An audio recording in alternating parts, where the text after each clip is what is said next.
Yeah. A mule is an animal with long funny ears. He kicks up at anything he hears. His back is brawny but his brain is weak. He's just plain stupid with a stubborn streak. And by the way, if you hate to go to school, hey Sarah, you may grow up to be a mule. Or would you like to swing on a star, carry moonbeams home in a jar, and be better off than you are? Or would you rather be a pig? Pig? I don't want to be a pig. A pig is an animal with dirt on his face. His shoes are a terrible disgrace. He has no manners when he eats his food. He's fat and lazy and extremely rude. But if you don't have a feather or a fin, you may grow up to be a pig. Or would you like to swing on a star, carry moonbeams home in a jar, and be better off than you are? Or would you rather be a fish? A fish? Sarah, would you want to be a fish? A fish won't do anything but swim in a brook. He can write his name or read a book. To fool the people is his only thought.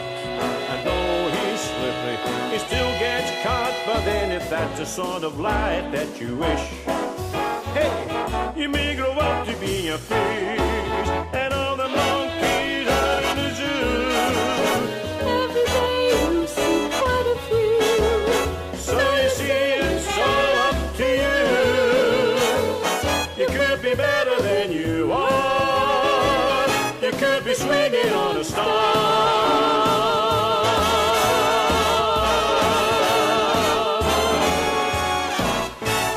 Oh, yeah.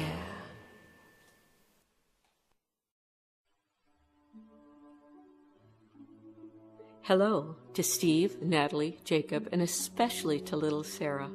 I hope you're enjoying a good day today, Sarah.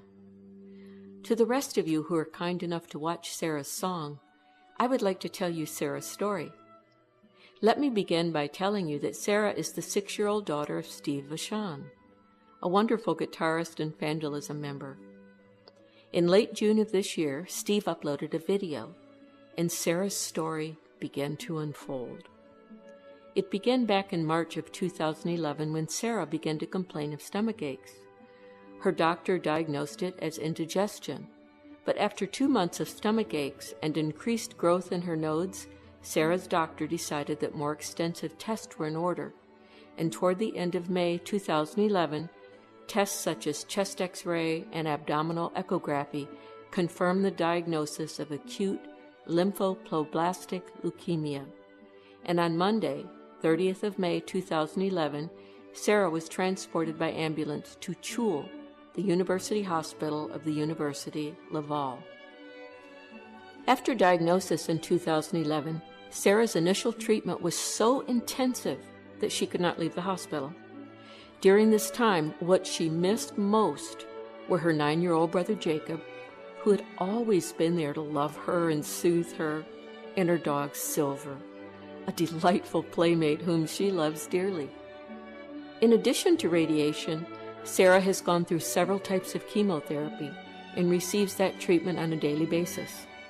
The oncologists have ordered ever-increasing dosages, which causes Sarah ever-increasing pain.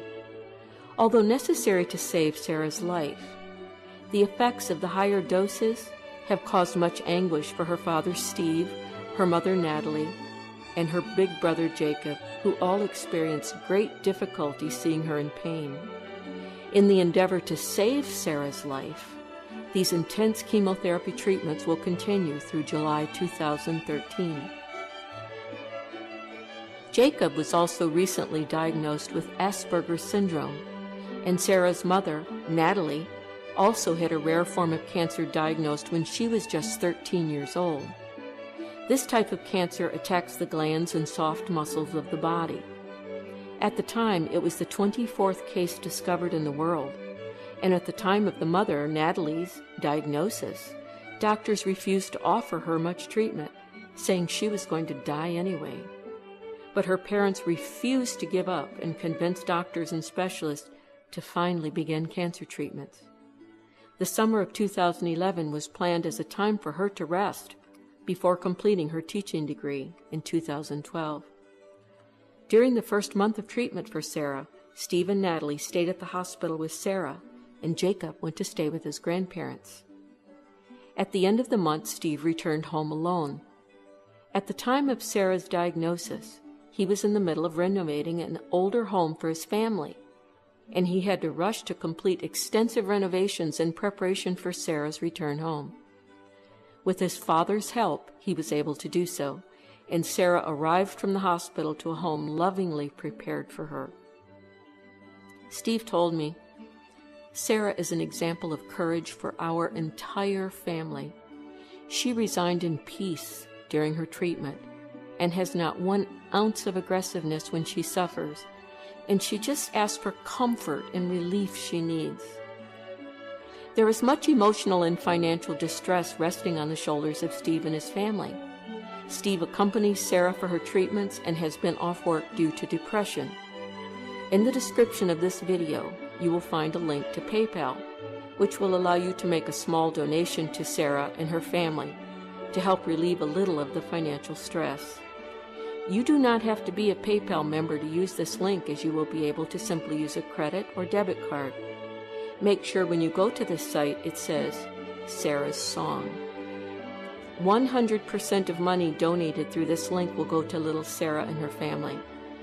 For those of you fortunate to have healthy children, stop and think for a moment of what a diagnosis like this would mean to you and your family in the event a child of yours became ill.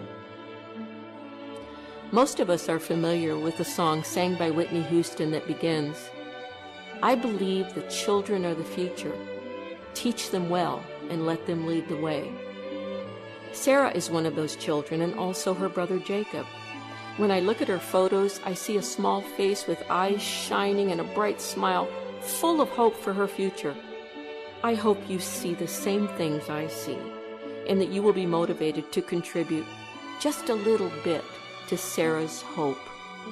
Please feel free to copy this link and pass it along to your friends and family. Post it on Facebook, tweet it, however you can get the message out. I thank you so very much for watching Sarah's Song and for listening to her story. On behalf of Steve and Natalie, Jacob, and especially Sarah, I extend a huge thank you. And on behalf of Kirk James, our Scottish tenor, Dave Rodriguez, our videographer extraordinaire, and myself, Nancy Burridge, we wish to offer loving thank yous as well to all the members of our Vandalism family and their friends and family for their contribution. Thank you also to the many Vandalism friends who have acted as promoters of this video. And thank you especially for watching.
Mm-hmm.